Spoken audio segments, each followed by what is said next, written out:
everybody. Welcome to Whiskidiots. I'm Joe, and I'm joined by my good friend Rich here. Hi, I'm Rich, and it's number 3. It is number 3. We made it to number 3.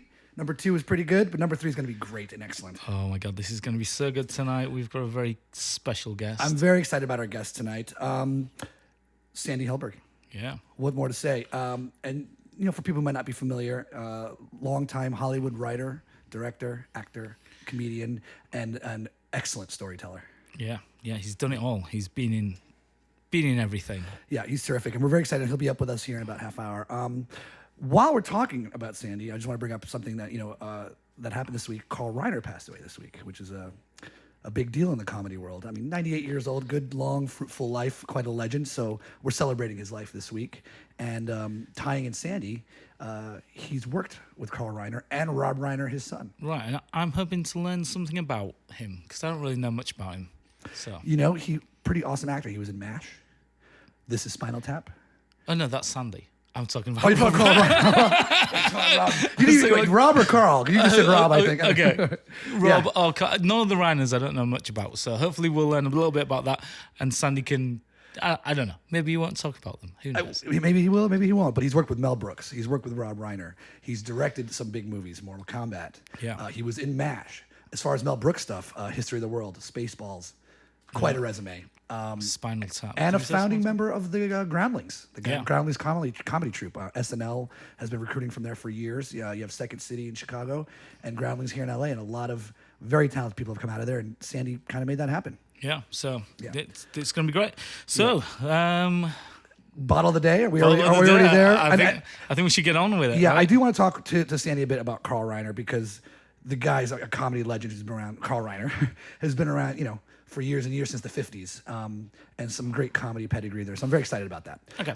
Let's jump to our bottle of the day, because we want to talk about that. We're going to try to do something interesting. We did the Jane Walker last week. Great. Yeah. It Some was scotch. You know what? Great topic.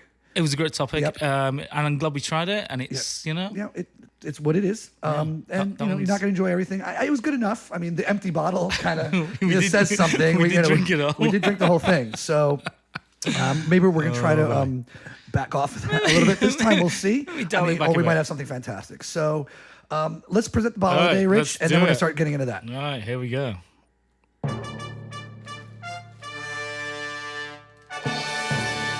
And there it is, beautiful tan box here. So it's Kavalan. Kavalan. Kavalan. I don't know. You say tomato, I say tomato. I don't know how to pronounce it, because it is a whiskey from Taiwan. A whiskey from, I was about to say Thailand. No, So you Taiwan. can tell I prepared really well for this. It's a whiskey from Taiwan. And I got to say, I know very, very, very little about whiskeys from Asia. In the world of whiskey, the Japanese whiskeys, I honestly I'd never heard of Taiwanese whiskey before. I haven't either, but they're a new company started in 2005. Yep. They make whiskey and gin. They make a few expressions. I think this is their basic one, right? I think it's aged a couple years. They go two or 3 years aged. So they age it a couple of years, and it's interesting. So the method that they do, so they take the water from these crystal springs that they have on the island, and it's all mount. I think it's. It's a subtropical climate, and they said it was very good for aging because it's very hot in the summer and humid, and then in the winter they got a very rainy winter season, and there's mountains and lakes and all that stuff. So they take this beautiful crystal water, and then they take the barley and they malt the barley, which basically they heat it up so it germinates, and that's called malting. Once the barley is malted, they make a mash, right? And that's the show that Sandy was on. The show that Sandy was on, mash, yes. So Sandy again. So they put the barley in, the malt in with hot water and heat it up, and it's kind of like we make a beer. Like when you make a beer. We tried to make a beer once. Yes, we did. And it was actually really good. Yeah, we drank a lot of it. So once you got your mash, then they let that cool, and they throw in the yeast, and they let the yeast do its magic. And the yeast takes all the sugars and everything, and it makes it all like deliciously alcohol. So you got this big alcohol-y stuff, right? Once they've finished with that, they strain it all off, get all the juice, and they distill it. Right. So I didn't know there was yeast. Yeah, I guess so. I mean, that makes sense. Yeah, right? they add yeast. Yeah, so they add yeast. So it's really just like beer.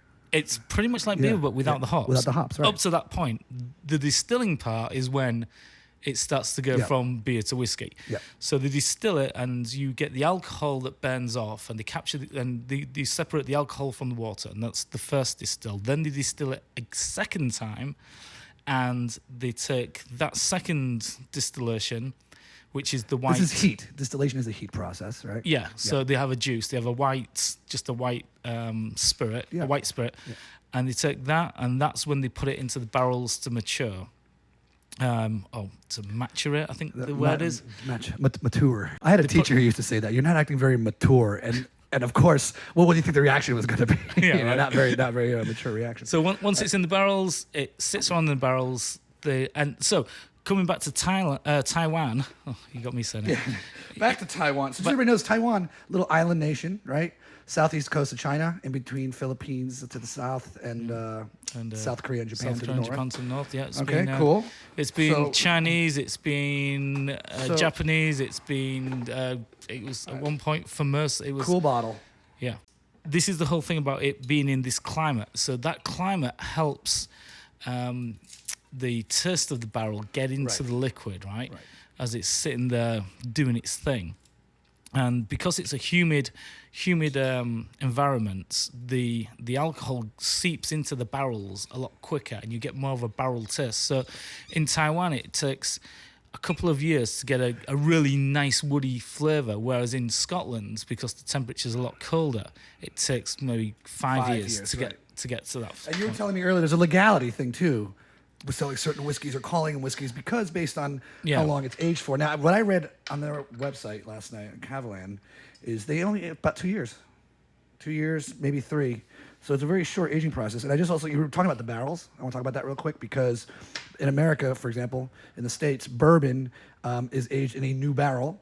And it's what they call it, use it and lose it, right? You age it once in the barrel, and those barrels get shipped off overseas give it a quick char, Scotland or whoever. And now, for example, the Kavalan, they're aging their stuff in barrels that has already been used 2 or 3 times for other whiskeys or scotches or sherries or whatever. So there should be some interesting notes in here. So the just the general climate gives this whiskey a certain flavour to it and everything. So, what about mangoes? So Let's talk about mangoes. Well, the other expressions are heavy on the mango, but if you read the tasting notes on the back of that, it sounds like a Werther's original. It's called. I don't know what that is. Can you tell me? Werther's You're an older fellow. Tell me what a Werther's original. Do you sit around with the grandkids telling them great stories of the old days and share a Werther's original caramel? That's all I know. I usually have a Werther's when I'm riding my motorcycle. Yeah, I bet. Yeah. Anyway. That's all you're gonna get with that. But they do have an expression. Remember, they have another. By the way, everybody remembers from last time, an expression is just another type of whiskey. They have another one that they make, and it's heavily flavored in mango, and because mangoes, I guess, are a big thing in Taiwan. So this one's butterscotch. What was it? It's butterscotch. Butterscotch, vanilla, and cream. Yeah, it's a sweet. I'm expecting a sweet taste. Right. One other note on the bottle itself. The bottle is supposed to look like the tallest building in Taipei, which was the tallest building in the world at one point. Yes, it was. Right. And it was interesting, cool. So that's why they made the bottle. A little bit of an Art Deco look to it. Yeah, but that's cool. It's kind of a little bit of it looks like a coffin a little bit, but okay. Okay. So cheers. So we have it neat. We're gonna try it neat. Remember, everybody, neat is we just just on its own. I'm not looking for legs this time or anything. I think. Those are things you're going to find in more. Well, actually, it does have some nice legs, but you're going to find that in more older distilleries. And this is a fairly new. It's a 15-year-old distillery, so fairly new. I think their other big claim or what the recommendation that they make themselves is that they're really good neat and on the rocks, but they really want you to enjoy it mixing cocktails. They say they're specializing in making which we'll whiskey, do in a minute. Yeah. Which we will. All right. Well, cheers. Cheers. Neat. Kampai. First time. Are you ready to tie one on? Oh. All right. Here we go. All right.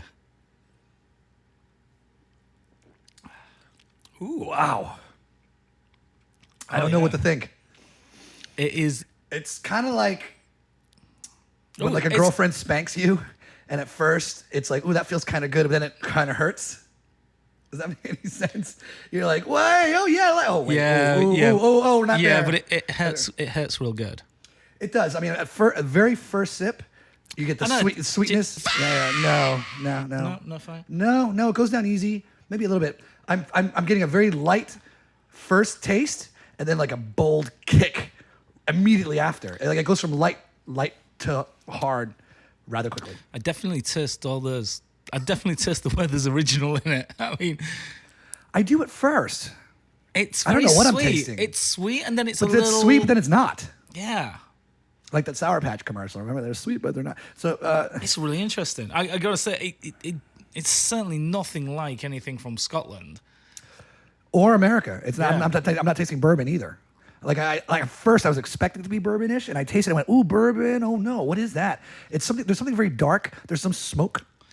Are you getting a little smoke? I got a light. I instantly was light and then dark, all in one. All in one. It's got to be the wood, right? It's got to be the barrels. You're tasting a lot of that wood in there, I guess. Ultimately, Now- I'm getting smoky and dark. I read that it's supposed to be like a Speyside type whiskey from Scotland, and I don't. No, and not feeling that. Speyside's so much I lighter. feel like This I is think they're very sweet. much lighter. This is super sweet, right? Yes and no. You see what I'm saying? Like it starts out sweet with the first touch. It's sweet, and then all of a sudden it goes boom. There's a bit of a Starbucks quality to it. You getting that? A little coffee. Yeah. Maybe that's what I can't figure. I'm not a big coffee drinker. It's like a Mercor or something. Yeah, right. It's That's what I'm like- thinking. It's It's not bad. not bad. I don't know if it's going to be a go-to for me anytime soon. And I would love to do a comparison when we bring in maybe a Japanese whiskey and do a little A/B challenge between try- this and that. So so far neat.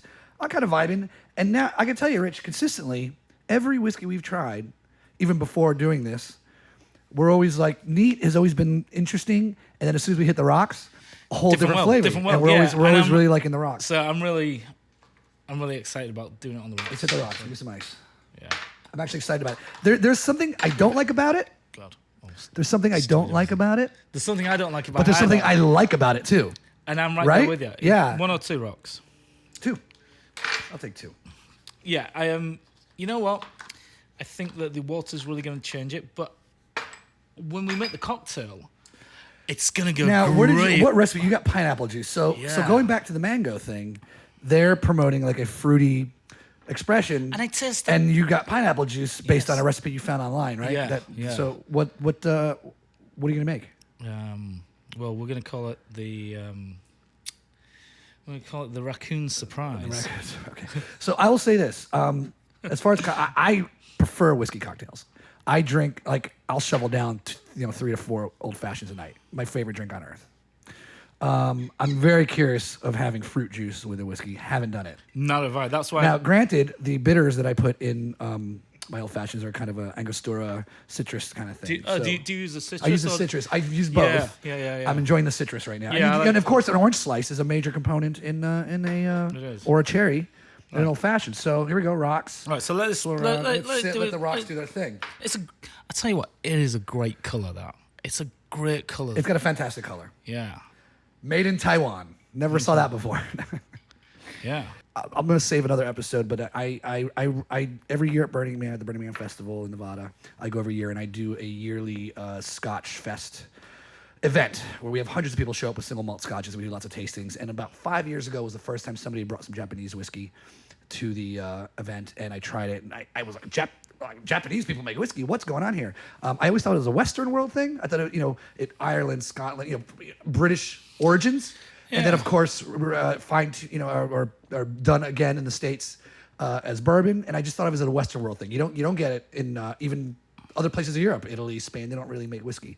So for me to come across Japanese whiskey was very interesting because I thought they had their own set of spirits and things that they make. Well, yeah. You know? This is a great one for you to take to your next Burning Man thing. Taiwanese whiskey. Oh my God, with the ice! Did you try it? Yeah, it's so much better, right? So much better. So So in much other better. words, we're rocks guys because everything we've tried neat has been like a. And then also you put the rocks in it. You a know little what? colder, the water does this thing, the flavor opens up. That darkness I was talking about, gone. Yeah, it tastes like Scotch now, doesn't it? It tastes like a Scotch. Yeah. So I'm going to tell you a very interesting story. It gets a little dark for a second, but I had a friend pass away about 15 years ago, and she was a Buddhist. And her family came in from all around to do the funeral and all that kind of thing. And they brought in this guy who was like the right-hand man of the Dalai Lama. In Silver Lake here in LA, there's a beautiful Buddhist temple that you can go, and it's a center for prayer, meditation, all these things. And literally the second in command, the next guy behind the Dalai Lama, happened to be in town staying at that temple in Silver Lake, and her mother, my friend's mother, got in touch with him to come do a funeral service kind of thing. But in the Buddhist religion, they do it very differently. It's a 7-week, 49-day journey from the mortal world here to the afterlife. So this guy was going to do 49 days of prayers every day at her house where she passed away. And her parents, they didn't do all 49 days. They did like a week's worth. But I got invited every day for like 8 hours a day to come meditate and pray with them. Very interesting experience. Now, before the guy shows up, he gives you like a rider, like a band rider of all the stuff he needs to do the prayer. And it's Japanese whiskey was no, it wasn't Japanese, but it was like an official like prayer. Like they gave us like it was like a Torah. Like they gave us his official prayer scroll. We had to open it. It was all his needs and requirements that we have as part of the ceremony. And it was like yogurt and some special flowers and things and a bottle of whiskey every day. We did this for 7 days. He drank a bottle of whiskey a day. Well, he shared it with everybody, but was like, and I was like, oh, is the guy an alcoholic maybe? Does he just eat whiskey? But no, it's part of the actual ritual in the Buddhist religion to give whiskey, and it's part of, we're drinking it to send it with the deceased. Are you saying that there's a Buddhist whiskey out There's there? not. We bought like a freaking Old Crow or something. Yeah, but he was happy with that. But if he's saying like whiskey, I mean, was he just saying whiskey? It just said a bottle of whiskey. That's all it said in the rider, in the tech rider. We should do some research on that. Is there like I like Buddhist to find whiskey? out. I like to find out. So every day we drank whiskey like at 2 p.m. and then meditated, or they thought I was meditating. I was started snoring during my meditation, but we drank a lot of whiskey, and it was part of the journey. Like it's like these things that we have with us are the gifts we're sending with the deceased to her afterlife, and one of them's a bottle of whiskey. Definitely send me a bottle of whiskey one of that. Send me a few. So that was the first time I said, "Oh, the East meets West." Right. Like, why are they asking for whiskey? I didn't even know they drank whiskey in the Himalayas in Tibet. So, that's as my whiskey journey went on, also I started discovering Japanese whiskeys. I spent some time in India after that experience, and they drink whiskey there. They don't make there are Indian whiskeys, but I haven't come across those till much till lately. Oh yeah. But they do make whiskey in India too. The first Indian whiskey I had, I think I was actually with you. It was. Yeah, I was drinking whiskey in India, but I was drinking like Jack, which was very expensive. So I bought like the fake Indian Jack. Oh really? There's a fake one with like an Indian label and all that. But if you go to the high end, I mean, India's interesting with the alcohol. Well, yeah, I mean, but as we said, the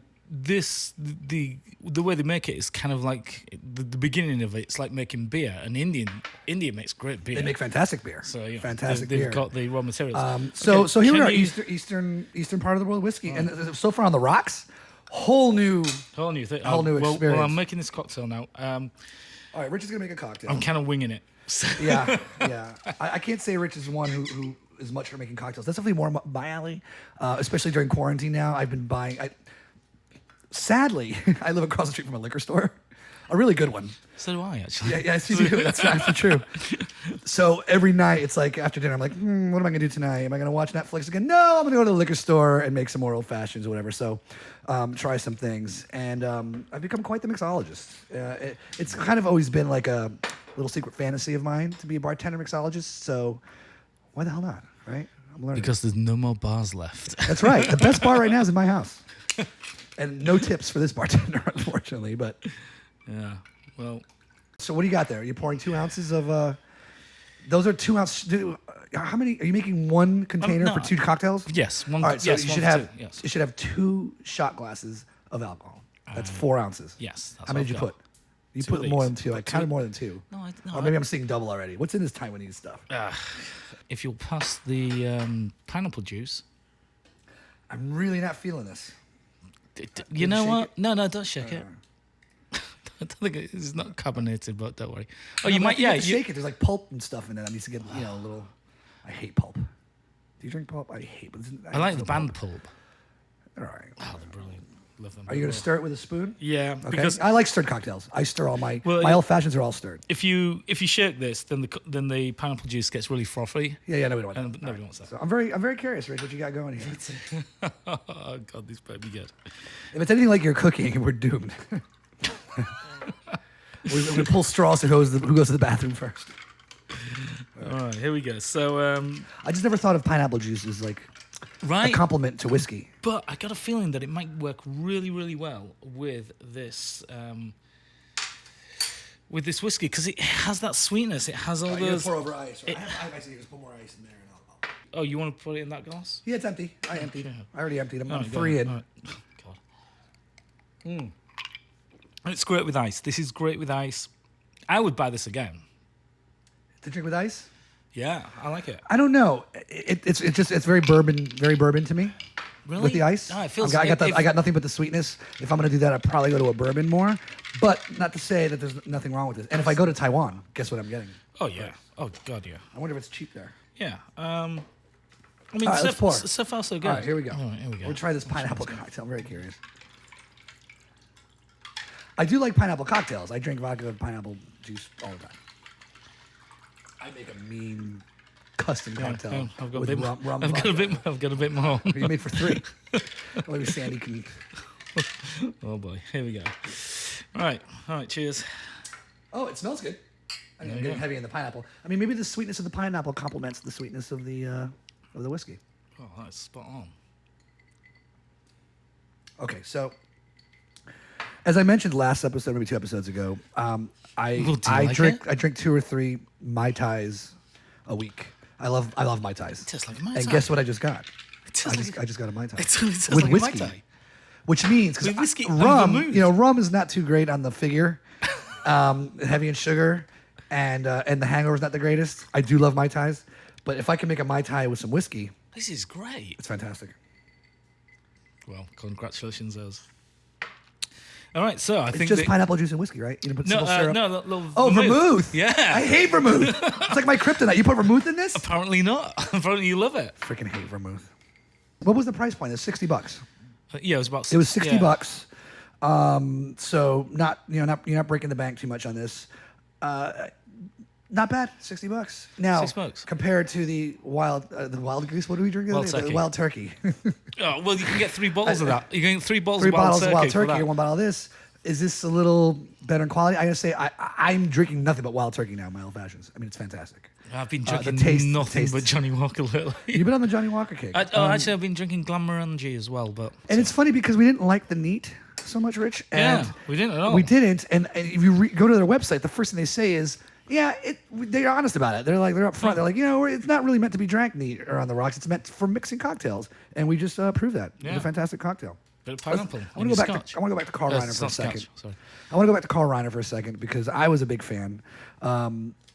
Something happened between the 50s and the 70s with American comedy that just got so good. And Carl Reiner is one of those guys who perfected it. He directed The Jerk. Remember with Steve Martin? Yes. The Jerk. He directed that. His father of Rob Reiner, who's gone on to direct amazing movies, and of course was Meathead on All in the Family. Do you know any of this stuff? You're don't British. know. Like, I don't know. do I need to talk Benny Hill to you? Is that all you I'm know? just Like Benny Hill and complete- Monty Python? I'm completely glazed over at this point. He was a writer, I think, a writer and actor on the Dick Van Dyke Show, which is one of the first historical comedy Dick Van TV Dyke. shows. He was English, right? No, he was not. He played in Chitty Chitty Bang Bang, which is kind of like a fake, he was in Mary Poppins too. He was like in a Mary fake Poppins. British Yes, accent. But here's the really cool thing That's right. about Carl Reiner. He was a writer. There was a show in the 50s called The Show of Shows with Sid Caesar, another great comedian. Carl Reiner was a writer on that show, and in the writer's room, his writing partner was Mel Brooks, and Woody Allen was their note taker. He was the typist. Wow. These guys became the greatest comedians in American history. Mel Brooks, Woody Allen, Rob Reiner. Carl Reiner. We've been doing that all day. Okay, yeah. So, so let's get to the guest then. Yeah, we should. Let's talk to Sandy, and I want to bring up all that stuff with him because let's talk about American comedy is some of the best in the world. Well, hopefully, and I hope Sandy sheds some light into that And we'll with see- his experience and expertise. and we'll see what he thinks to the Scotch. I keep calling it Scotch. It's whiskey. To the whiskey. It's definitely not Taiwan Scotch. whiskey. I mean, does it even say what it is? It just is whiskey Yeah, it's just whiskey. It But is- it's whiskey. they- It's whiskey without an E. without an E. Yeah, what does that mean? Well, that's how Scotch whiskey is. Scotch whiskey is spelled without an E. Really? Is that a British thing? Like car park and a lorry. Does anybody know what a lorry is? It's a truck. I didn't know that.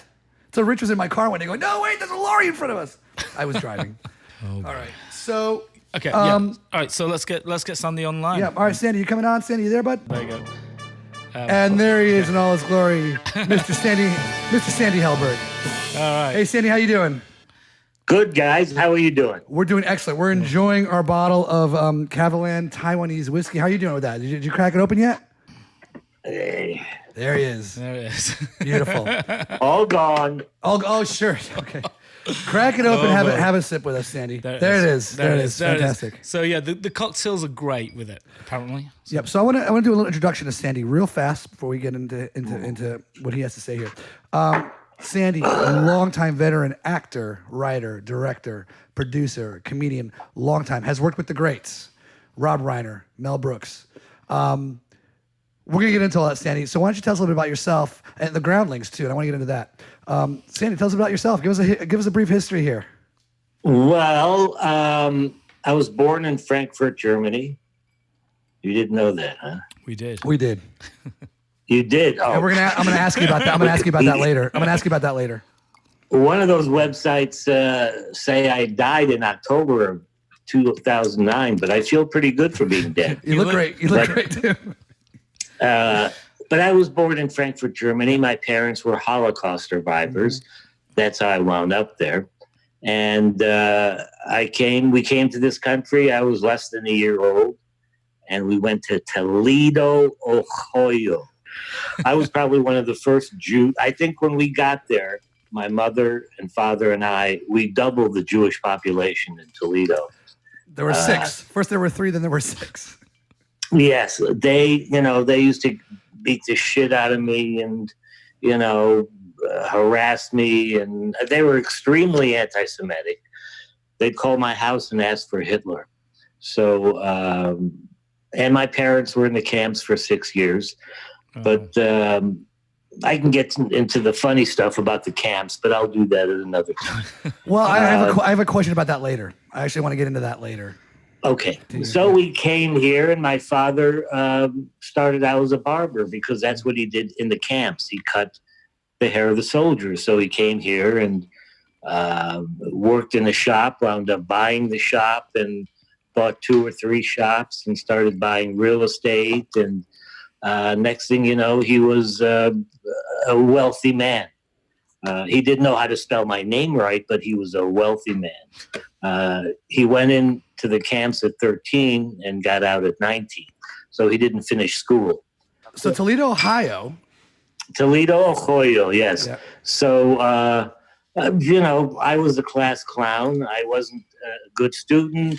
I wasn't athletic. I was short, had a big nose, big ears, and big hair. We're talking 1950s? 1950s. Ohio, yeah. When I was in high school, 60s. When I was in high school, it was the 60s. Mm-hmm. Oh, that was a good time, right? So then, but in Toledo, Ohio, the 60s were like the 50s. So you were in Toledo, Ohio, all the way through high school. Through high school, and then the minute I got out of high school, I went to Ohio University, where I lasted for 3 months. And then I went to New York, and I saw Jews walking down the street. I said, I'm home, and you found your people. It was, I came back to my homeland. Yeah. And the first day in New York, I went to see my first Broadway play, which was Hair. And that was the first time I'd seen a naked woman on stage. First time I saw a naked woman. On stage. Anywhere. And she was on stage. I was in the front row. And on the way home, I got propositioned by a hooker. At first, being naive, I thought she was such a friendly girl, But once I realized what she wanted, I told her we'd have to go home. Well, she wanted money. Huh? She wanted cash. Oh, COD. That's right. Yeah. Did you follow through? No. Oh, of course not. I was scared to death. The first time I was with a woman, she was a Puerto Rican hooker in New York. And a guy I knew who was a friend of my father's moved to New York and became a part-time pimp and a doorman. So I guess he held the door open for the hookers. Why I don't not? know. Why not? But so he wanted me to meet a friend of his. He took me upstairs in this building, and there was this big apartment, and all it had in it was a cot, a tiny black and white TV, and a huge cutout of this girl who was also a dancer. And Look, for $20, you get the real girl. For $10, you get the cutout. So I was with her. A week later, I left for Europe, and I had the crabs the entire. Off to a great start. Off to a great start. Yeah. I didn't know what crabs were. I thought this is some European thing. There are things crawling on me. And being Jewish, you're not allowed to have seafood, right? It's not kosher. No. Crabs aren't kosher. Right, yeah. No, these were kosher crabs. They were deep in there. So how long were you in Europe for traveling? It was the late 60s. I was there for like 3-4 weeks, and I went to a rock concert in Tel Aviv, Israel. Wow. And it was the Turtles. All right. It was the Turtles and the Three Stooges.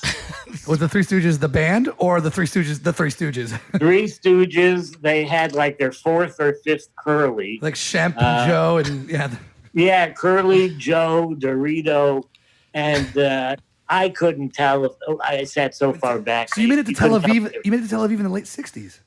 And you hitchhiked to Tel Aviv from Europe. No, that was another trip. Oh, different trip. So you made it to Tel Aviv in the 60s. Wow, there was a lot going on there back then. You could buy hash in the old city. Wow. Little boys came up to you. They would say hash. You want hash? I was going to say, being from Ohio, how was your Hebrew? Well, I could sound like them. I'd say, and so they would run away. You give them the money, they'd run away, and they'd catch up with you later. And they sold them. They called them fingers because they were like fingers, and they would slip it into your hand. And I'd go back to the hotel and smoke my brains out. Of course. I come back the next day, and I get some more. And now 2 guys in suits come up behind me and grab me by the arm and pull me off to the side and ask me if I bought chesh. I said, yeah. I said, yeah. So, and they said, well, we are the police. We are surrender your chesh, and we will let you go. And I did. They let me go. Then all they wanted was the hash. It's a scam they do to tourists. You buy the hash, and they're going home and getting high. So then they're not That's real, right. They're not really policemen. Were they even police? No. Or were they just guys that were pretending? Right. This was the big kids picking on the little kids.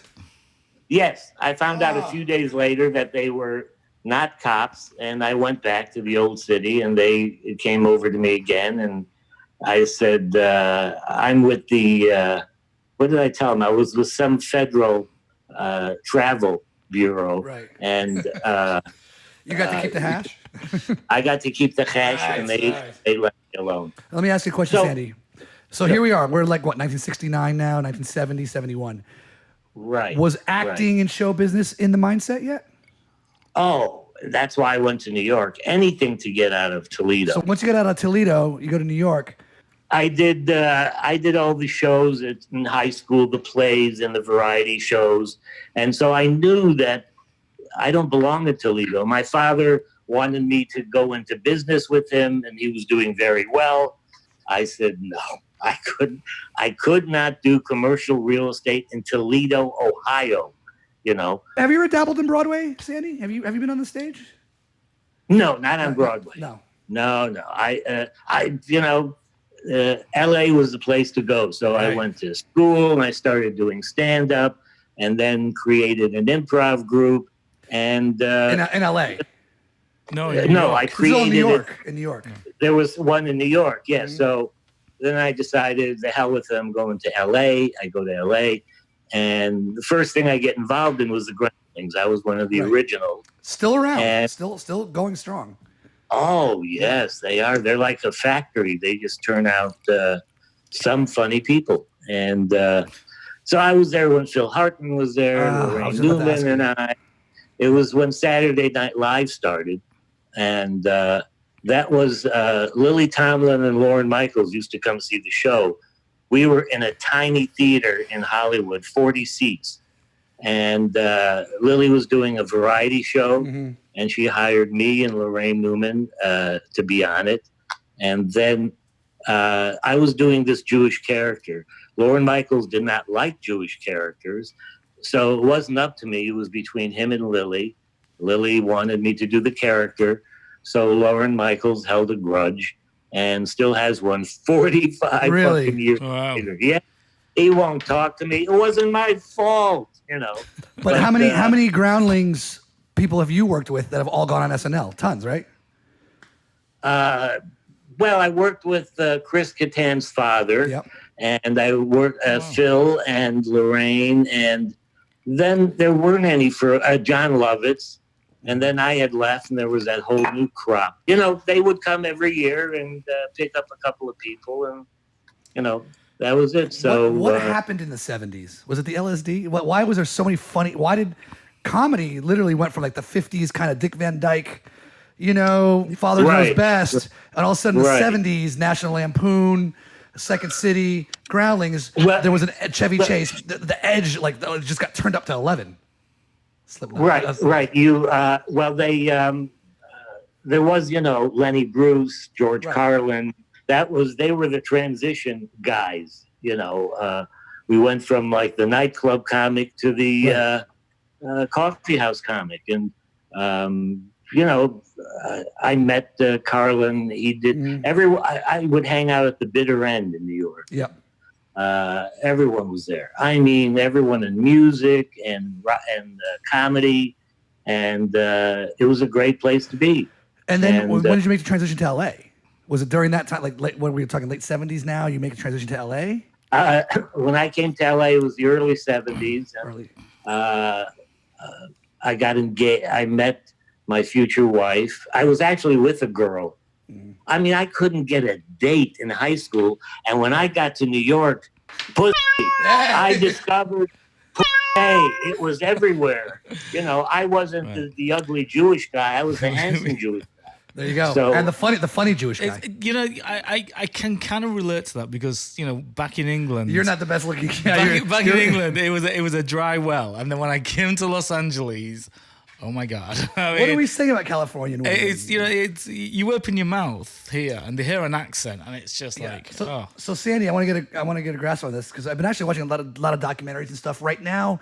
There's a lot of stuff on television about Laurel Canyon, Topanga, the hippies. You know, Crosby, Stills, and Nash, Mamas and the Papas. What was going on? The Eagles. What was you came here at that era? What was going on here? Like there was a whole explosion. There was I did all my acid in New York. I didn't do any acid. There was none left for anybody else. So you have to come to LA and take everybody else's here. Yes, and I did a lot of it. I did it every weekend. These guys who I knew who went to NYU downtown would get a huge brandy snifter, whatever it's called, and fill it up with mescaline and acid. And the first time I took acid, I was looking out the window at a church, and I hear the door open and these people come in, and there's like two regular people and one little person. How were the parties back then? Because now you're going to parties and seeing these. I mean, this was the regular route in LA, right? I mean, you cruise around LA, you go to a party. Again, New York had parties unbelievable in lofts, and you know, they were handing out acid left and right and pot. And you just, you know, it was like that party scene in Midnight Cowboy. You're just walking around. And, you know, there are always Warhol people because I was doing the Warhol. I was doing an off-Broadway show called the James Joyce Memorial Liquid Theater, there you go. Which came out of L.A. And it was at the Guggenheim Museum on Fifth Avenue, and there was a theater downstairs, and it was the best time. It was produced by the people who produced Hair. There you go. So I feel like New York has lost its edge now. Like you hear all these stories about New York 70s, 80s. It's lost that. It's kind of a lost culture. New York used to be the edgy place you went to. Yeah. It's there's a lot less crime. I mean, it was a lot of fun, but the crime. I mean, I lived on Upper West 83rd off of Columbus, and Columbus is great now. Back then, it was all upholstery stores, and at night it was pitch black. Columbus, all you saw were these couches in the window, and if you're coming down on acid, it's pretty scary. I did I think I had the record from the subway to my apartment. Then my apartment had 5 flights of stairs I had to run up. But I mean, I grew up in the 70s in New York. I'm East Coast New York as well. I remember the subways being spray painted. I mean, you can't even like sneeze on a subway.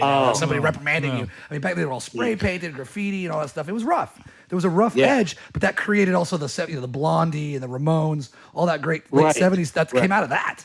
That little bit of edge created the New York. So you came to LA, and you were doing the Groundlings, and then what happened from there? Well, I was going to ask, were you bi-coastal? Because it seems like during the 70s you were kind of LA, kind of New York. No, well, at first, I used to miss New York a lot, so I'd go back.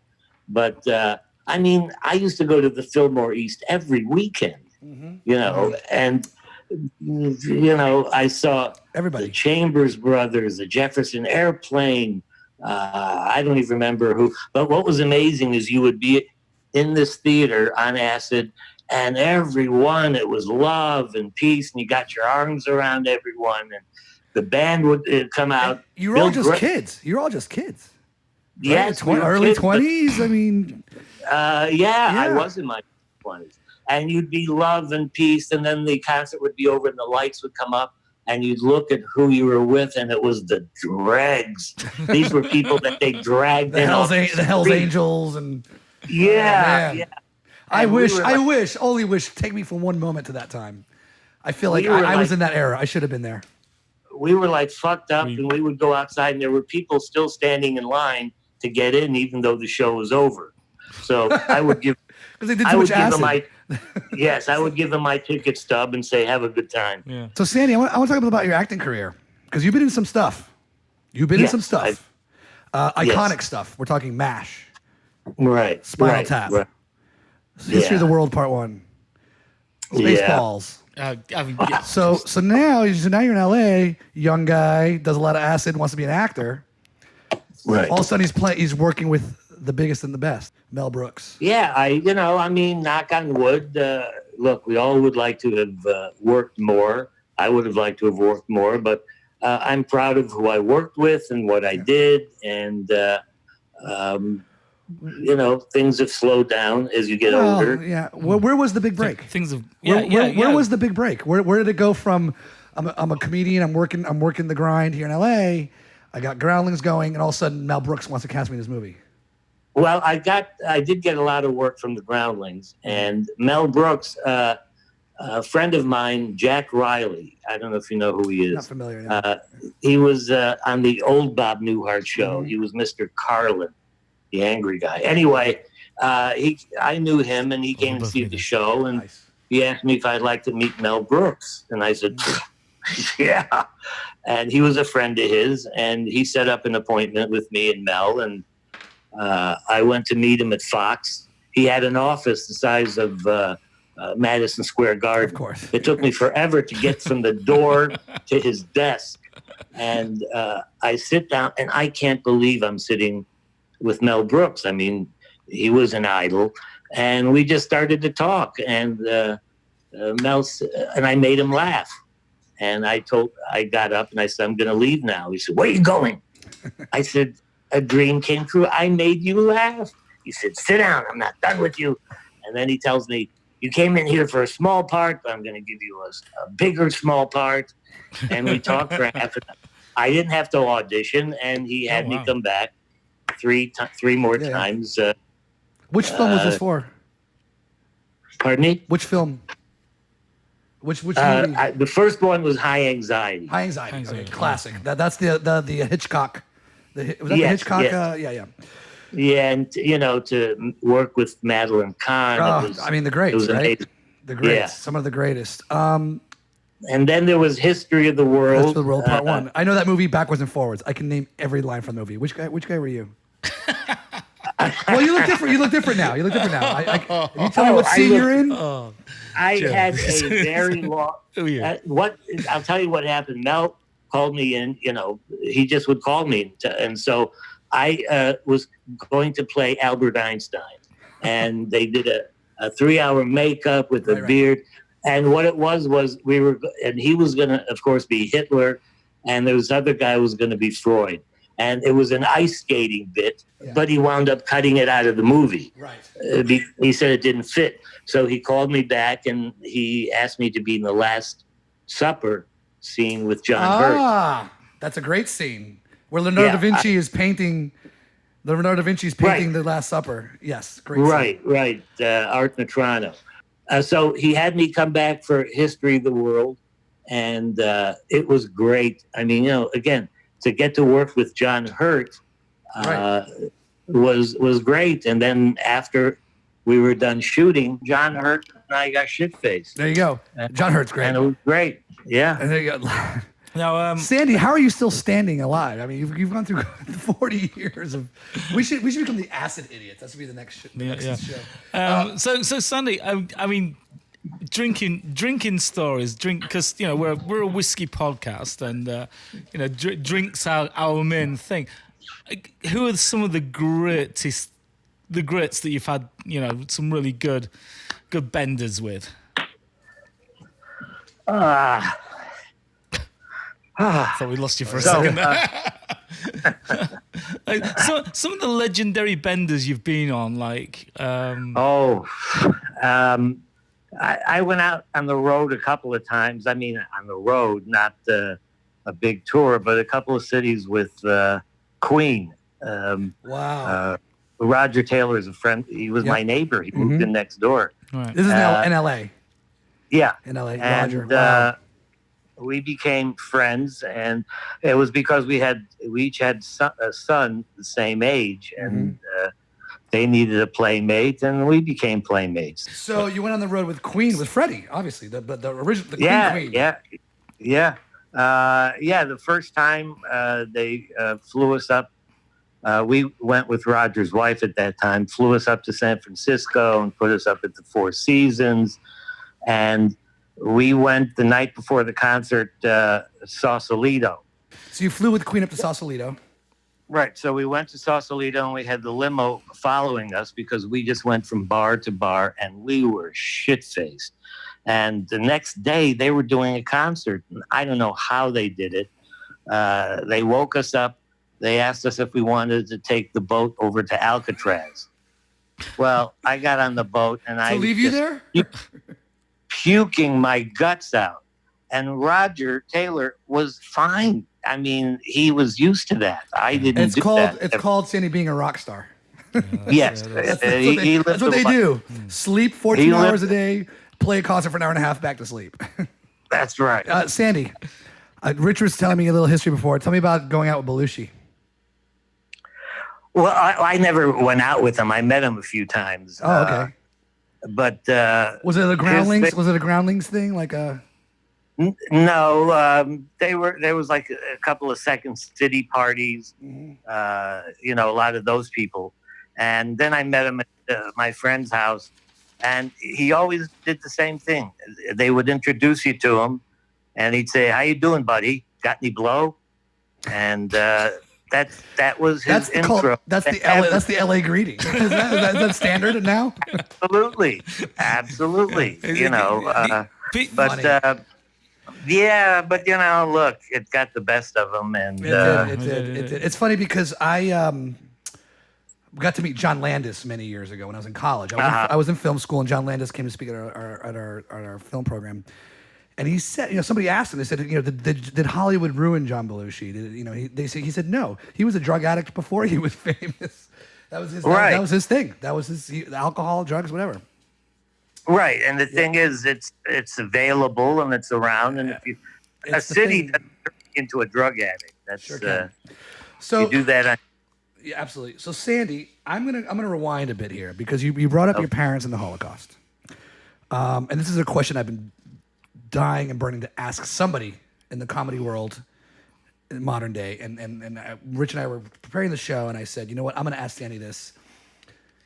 There is a certain pedigree of comedian in the 20th century America that all kind of stems from World War II and the Holocaust. You got your Mel Brooks, the Rob Reiner, what we call the Eastern European, and you were saying, you were Jewish in Ohio. The Eastern European Jew came to America, and Woody Allen, all these folks, and cultivated a certain brand of comedy that kind of became the best of the best. From Joan Rivers, Woody Allen, Lenny Bruce, all the way through now to Howard Stern, Jerry Seinfeld, Adam Sandler. Right, Richard Pryor.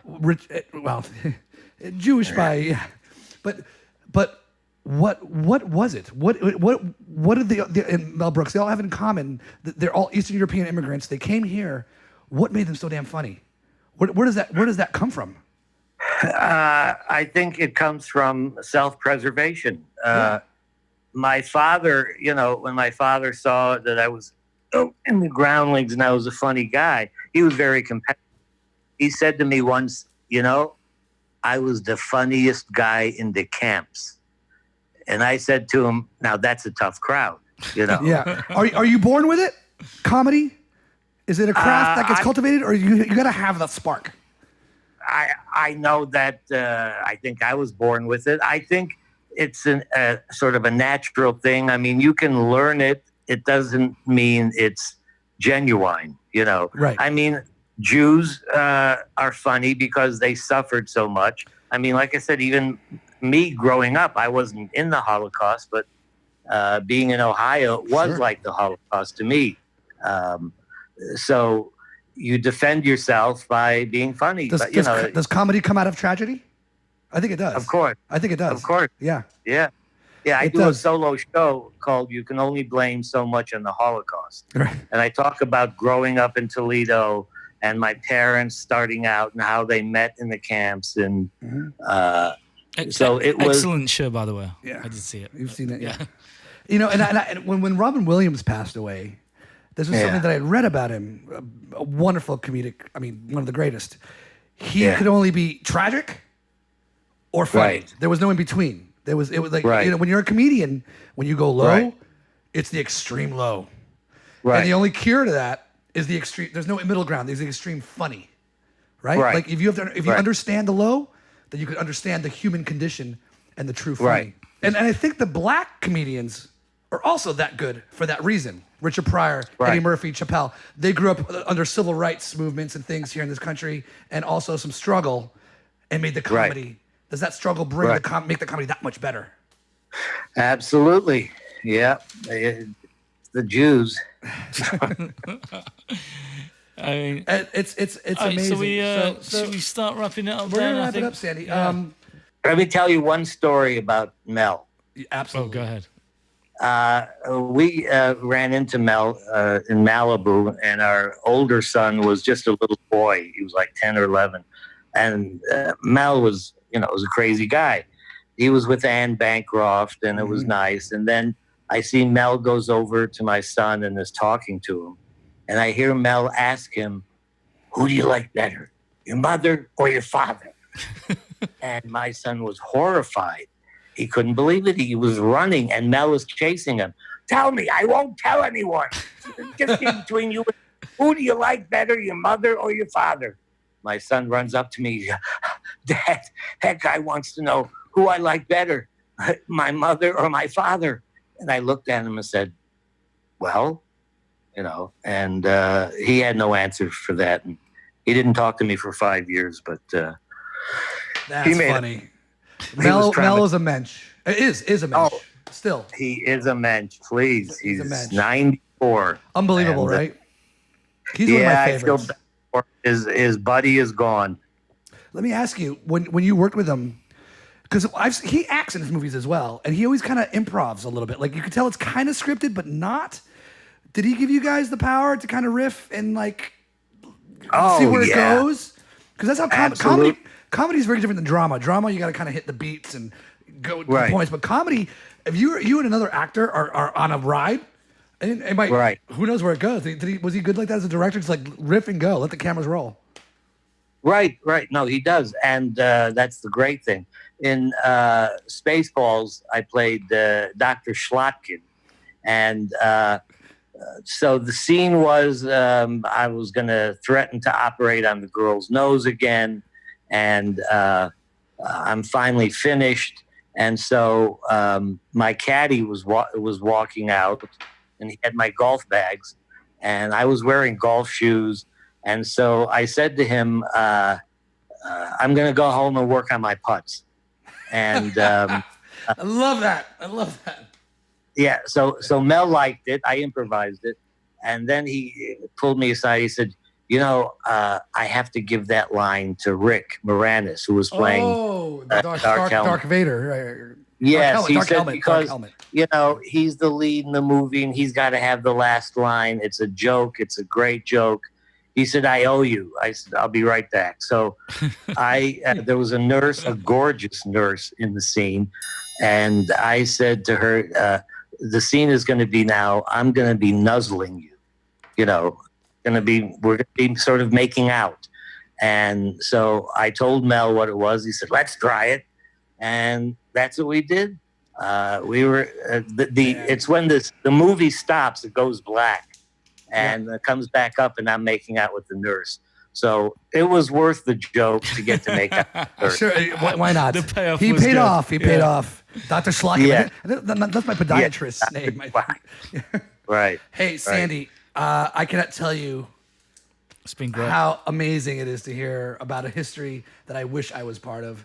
The movies I saw as a kid, growing up, I'm a filmmaker. And to hear these stories that you actually lived it is absolutely a treasure to me. It absolutely is. You guys set the grounds for us to follow. You paved the road for us. You raised the bar a little too high. You raised the bar a little high, but it's I'm glad. I'm glad to hear that you were part of that generation that got to create such amazing laughs for us. Yeah. Yeah, it was. Is there anything you want to plug? Are you doing anything? Well, we're not doing anything. No, you're the same as us. We're not doing anything. We're doing jack shit during quarantine. We've figured out that we can drink and make it entertaining for at least ourselves anyway. So.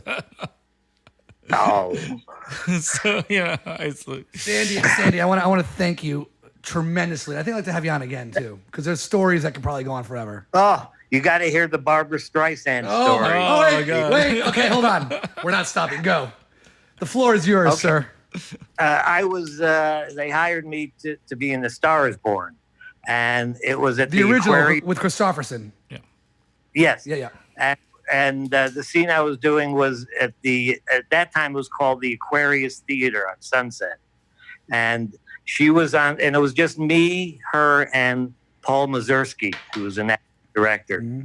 And she was singing for a show like Midnight Special. She was singing Evergreen, and she starts talking to this guy, and I had to keep coming in and interrupting her in the scene. And I didn't know she was also directing the movie. So the director would tell me, all right, you come in from here at this line, go in there. So he'd yell action. I'd come in from where he told me, and she'd yell cut. And she'd look at me and say, what are you doing? I said, I'm doing what the director told me to do. She said, no, I want you to come in from over there. Well, this went on all day. He had me come in from here. She had me come in from there, then from over there. And it was like I was the pawn in the middle of this. She wouldn't talk to the director. He wouldn't talk to her. And they kept moving me around until I think they finally cut it in the film, but I heard it's now, they put it back in the DVD. In the bonus DVD. I don't know. Awesome, Sandy. I want to really thank you for being here with us. That was amazing. Thank you for having me. It was a pleasure. Thank you, sir. Bye-bye. All right, cheers. Bye. Thanks, Sandy. Thanks, all right, so I want to thank Sandy for being with us. That was pretty amazing, Rich. The stories. Yeah, that was excellent. The stories. I was a little bit out of my depth because, all the American stuff that you guys are on. You're just Benny Hill. You're Benny Hill all day long.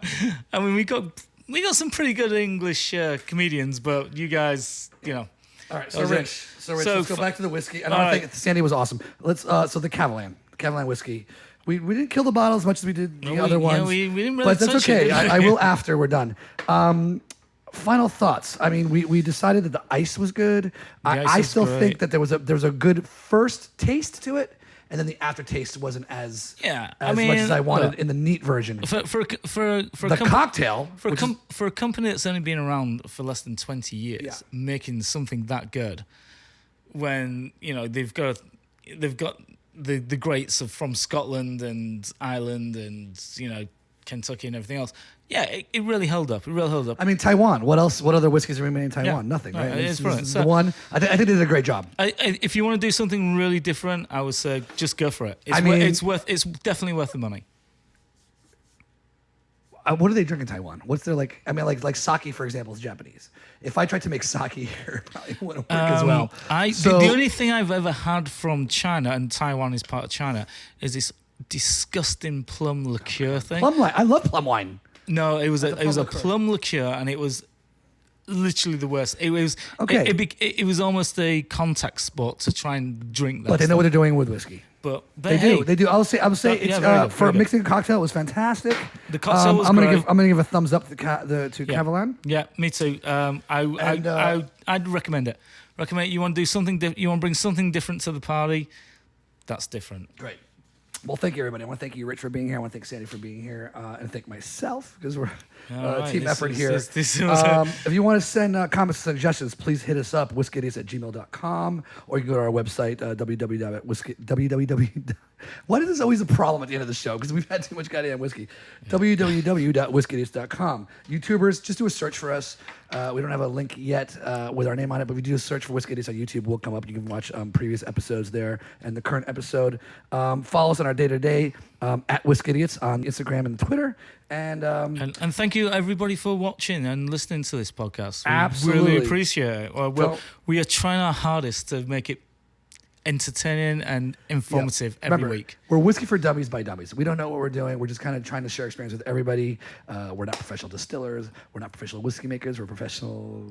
We're professional idiots, Idiots every but time. we're trying hard. We will. And we'll see you next time. Thank you, everybody. And remember, don't drink and drive. Drink responsibly. Thank you. Have a good one.